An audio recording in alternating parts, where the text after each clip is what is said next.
Hi hello नमस्कार मंडळी, स्नेहलता संदीप या चॅनलमध्ये मी स्नेहलता तुमचं सगळ्यांचं अगदी मनापासून स्वागत करत आहे. तर मी आज तुमच्यासोबत शेअर करणार आहे. सगळ्यांना माहिती आहे की पुढच्या महिन्यात 4 तारखेला दत्त जयंती आहे. तर त्यावेळेस बऱ्याच जणी गुरुचरित्राचं पारायण करतात, पण बऱ्याच जणींना ते करणं शक्य होत नाही. तर तुम्ही काय करू शकतात हेच मी आज तुमच्यासोबत या व्हिडिओमध्ये शेअर करणार आहे.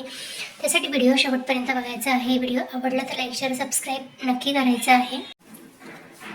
तर मैत्रिणींनो, गुरुचरित्र पारायण करावं हे प्रत्येकाला वाटत असतं, पण तितकासा वेळ नाही आहे. जॉब करतायत, मुलं लहान आहेत, त्यामुळे पॉसिबल होत नाही. तर अशा महिलांनी काय करावं, ते संक्षिप्त गुरुचरित्र पारायण हे सुद्धा तितकंच प्रभावी सेवा आहे. ही सुद्धा तुम्ही करू शकताय. पुढच्या महिन्यात 4 तारखेला दत्त जयंती आहे. त्यानिमित्ताने बऱ्याच महिलांनी पारायण सुद्धा केलेलं असेल गुरुचरित्राचं. पण ज्या महिलांना शक्य नाही आहे त्यांनी ही सेवा जरी केली तरी सुद्धा चालू शकते. ही तितकीच प्रभावी अशी सेवा आहे. आणि बऱ्याच जणींना जेव्हा मंदिरात जातात त्यावेळेस जेव्हा पारायणाचे पोथी तिथे ठेवलेले असतात त्या बघून बऱ्याच जणींना असं वाटत असतं की हे पारायण मलाही करता आलं तर, हे पारायण मीही केलं तर अशा महिलांसाठी हा व्हिडिओ आहे. व्हिडिओ शेवटपर्यंत नक्की बघा. व्हिडिओ आवडला तर व्हिडिओला लाईक शेअर सबस्क्राईब नक्की करा. तर बऱ्याच जणींना पारायण करायचं असतं. तर बऱ्याच जणींना काय होतं की मार्गशीर्ष महिन्यामध्ये लग्न असतात, त्यानंतर मार्गशीर्षचे गुरुवार असतात किंवा घरातल्या काही अडचणी, त्यामुळे ते पारायण करू शकत नाही. तर पण गुरुचरित्राचं पारायण तुम्हाला जितकं असं वाटतं तितकंसं अवघड नाही आहे. तर त्याचे नियम काय आहेत काय नाही ते मी सगळं तुम्हाला व्हिडिओमध्ये सांगणार आहे. त्यासाठी व्हिडिओ शेवटपर्यंत बघायचा आहे. व्हिडिओ आवडला तर लाईक शेअर सबस्क्राईब नक्की करायचं आहे. ज्यांना गुरुचरित्राचं पारायण करणं शक्य नाही आहे त्यांच्यासाठी बघू शकता हे संक्षिप्त गुरुचरित्र पारायण. हे अगदी छोटंसं पुस्तक आहे, ग्रंथ आहे आणि त्यात मोजकेच असे 7 अध्याय आहेत. त्यात पूर्ण जे गुरुचरित्र आहे त्याचा संक्षिप्त रूपामध्ये रूपांतर केलेलं आहे. त्यामुळे तुम्ही ह्या ग्रंथाचं एक पारायण जरी केलं तरी सुद्धा उपयोगी होऊ शकतं. या ग्रंथाची किंमत अगदी मोजकीच आहे, बघू शकताय. ग्रंथाची किंमत फक्त 60 रुपये आहे. हे तुम्हाला कोणत्याही पुस्तकांच्या दुकानात उपलब्ध होऊ शकतं. कुठेही लांब जाण्याची गरज नाही. किंवा बघू शकताय तुम्ही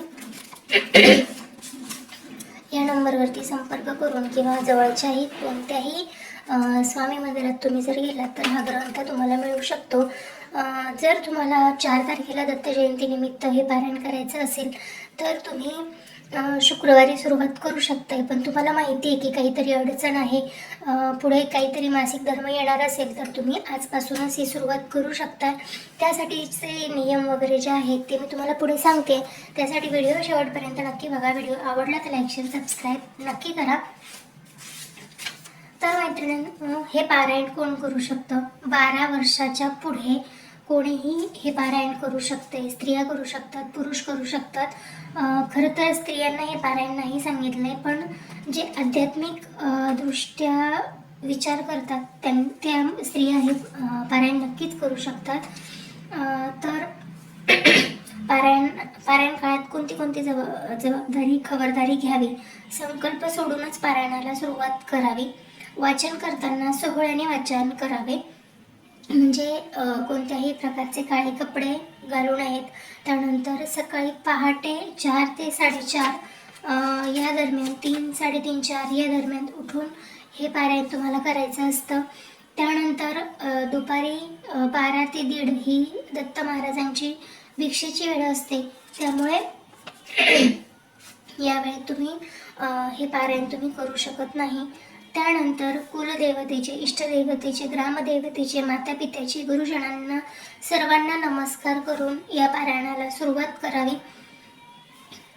त्यानंतर अंगाला भस्म लावणे, देवासमोर एक मोकळा पाठ ठेवणे, म्हणजे जसं की मी आत्ता माझ्या देवासमोर ठेवलेला आहे. पारायणापूर्वी गायत्री मंत्र 108 वेळा जाप करायचा आहे. ग्रंथ वाचताना खूप मोठ्याने वाचन करायचं नाही आहे.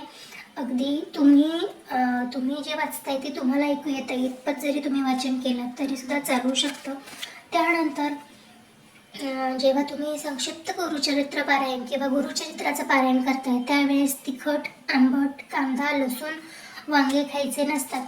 हे नियम जर तुम्हाला पाळायचे आहेत तर तुम्ही पाळू शकता, आणि जर तुम्हाला हे नियम पाळायचे नसतील तर पाळले नाहीत तरी, म्हणजे असं ना फक्त करायचं म्हणून आपण करतोय असं करू नका. तुम्ही जर नियम पाळून करणार असाल तर आवर्जून करा. पारायणाची सांगता: महानैवेद्य, घेवड्याच्या शेंगांची भाजी, दूध, भात, गव्हाची पोळी, तूप, साखर या सगळ्यांनी करायची असते. शक्यतोवर शनिवारी, म्हणजे इतर वेळेस जेव्हा तुम्ही पारायणाला सुरुवात करता त्यावेळेस, आत्ता तुम्हाला पारायण शुक्रवारी किंवा गुरुवारी तुम्ही सुरुवात करू शकताय. शुक्रवारी शक्यतोवर करा, म्हणजे बरोबर दत्त जयंतीच्या दिवशी त्या पारायणाची सांगता येईल. पण जर तुम्हाला माहिती आहे की मध्ये काहीतरी अडचण येणार आहे तर तुम्ही 4 दिवस आधी सुद्धा सुरू करू शकताय. त्यानंतर ग्रंथ, गंध, धूप, फूल, दीप, बेल, तुळस, शमी हे सगळं दाखवून ग्रंथाची पूजा करून घ्यायची आहे. पारायणाचा हेतू विचारात घेऊन संकल्प करायचा आहे. संकल्प करूनच पारायण करायचं आहे, संकल्प न करता पारायण करायचं नाहीये. त्यानंतर पारायण कसे करावे? आचमन करायचं आहे पहिलं, नंतर संकल्प करायचा आहे, नंतर गणेश पूजन करायचं आहे, नंतर कलश पूजन करायचं आहे, नंतर शंखापूजन करायचं आहे, घंटापूजन करायचं आहे, दीपपूजन करायचं आहे, पोथीपूजन करायचं आहे, नैवेद्य करायचं आहे, वाचन करायचं आहे ग्रंथाचं, नंतर आरती आणि मंत्र पुष्पांजली म्हणायची आहे. हे सगळे नियम आहेत. अजून काही नियम आहेत ते मी तुम्हाला पुढे सांगणारच आहे. पण मी आजचा तुमच्यासोबत जो व्हिडिओ शेअर केलेला आहे तो तुम्हाला आवडला की नाही हे मला कमेंट करून नक्कीच सांगा. आणि आवडला असेल तर कमेंट बॉक्समध्ये दिगंबरा दिगंबरा, श्रीपाद वल्लभ दिगंबरा किंवा श्री स्वामी समर्थ ही एक कमेंट करून मला नक्कीच सांगा.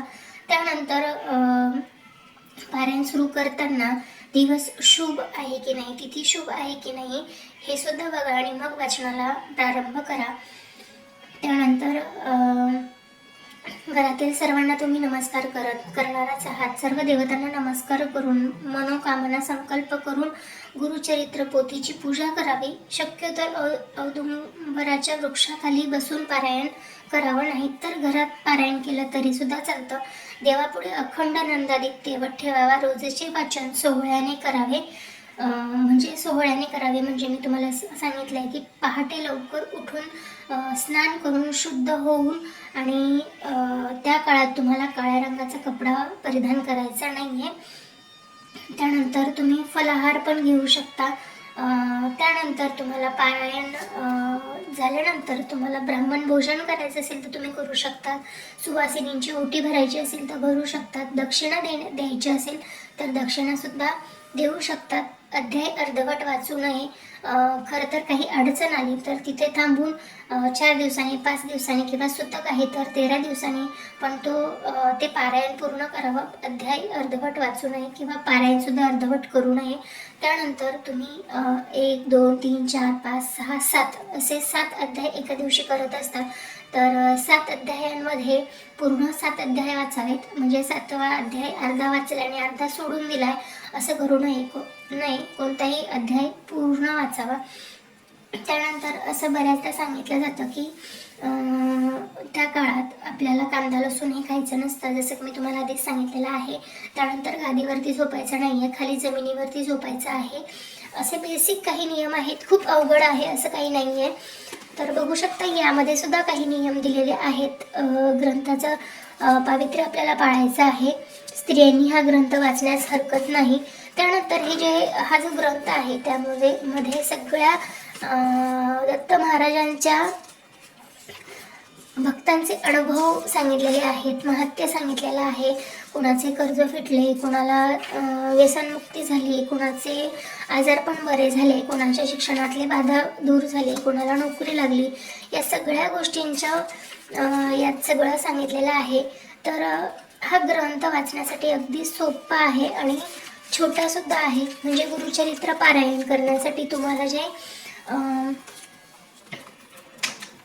जे 7 दिवस लागतात, तर हे 7 अध्याय वाचण्यासाठी तुम्हाला फक्त 2 तास लागतात. 2 तासात तुम्ही 1 पारायण पूर्ण करू शकतात. असं तुम्ही 7 दिवसामध्ये 7 पारायण पूर्ण करू शकतात. तर हे पारायण तुम्ही एकदा नक्की करून बघा. अगदी संक्षिप्त रूपात सगळ्या गोष्टी सांगितलेल्या आहेत, त्यामुळे हे पारायण तुम्ही आवर्जून एकदा करून बघा. बघू शकता फक्त 2 ते 3 पानांचं पहिला अध्याय आहे, दुसरा सुद्धा अध्याय तसाच आहेत आणि असे 7 अध्याय आहेत. तर बघू शकता. त्यानंतर अजून एक गोष्ट मी सांगायचे विसरले, जेव्हा तुम्ही हे पारायण करत असतात त्यावेळेस तुम्हाला दुसऱ्याच्या घरचं अन्न हे वर्ज्य असतं किंवा जावंच लागतं आहे. तर तुम्हाला गायत्री मंत्राचं पठण करायचं आहे.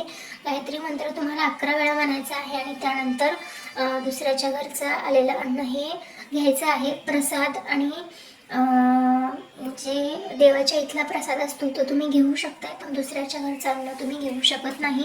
तर ज्यांना इच्छा आहे गुरुचरित्र पारायण करायची पण त्यांना जमत नाही आहे, त्या मैत्रिणींनी संक्षिप्त गुरुचरित्राचं पारायण एकदा नक्की करा. तुम्हाला 1 पारायण करायचं असेल तरी तुम्ही करू शकताय, तुम्हाला 5 पारायण करायचे असतील तरी तुम्ही करू शकताय, 7, 11, 21 तुम्हाला जितके करायचे तितके करू शकताय. पण कोणतंही पारायण करताना तुम्ही संकल्प करून मग पारायण करा, म्हणजेच त्या पारायणाचं तुम्हाला फळ मिळतं. तर मैत्रिणींनो, आजचा छोटासा व्हिडिओ तुम्हाला कसा वाटला, काय वाटला हे मला कमेंट करून नक्कीच सांगा. व्हिडिओ आवडला असेल तेवढं लाईक करा, शेअर करा आणि चॅनलवर नवीन असेल तर चॅनलला सबस्क्राईब नक्की करा. चला तर मग भेटूया नवीन व्हिडिओमध्ये नवीन काहीतरी घेऊन. तोपर्यंत श्री स्वामी समर्थ. Bye bye.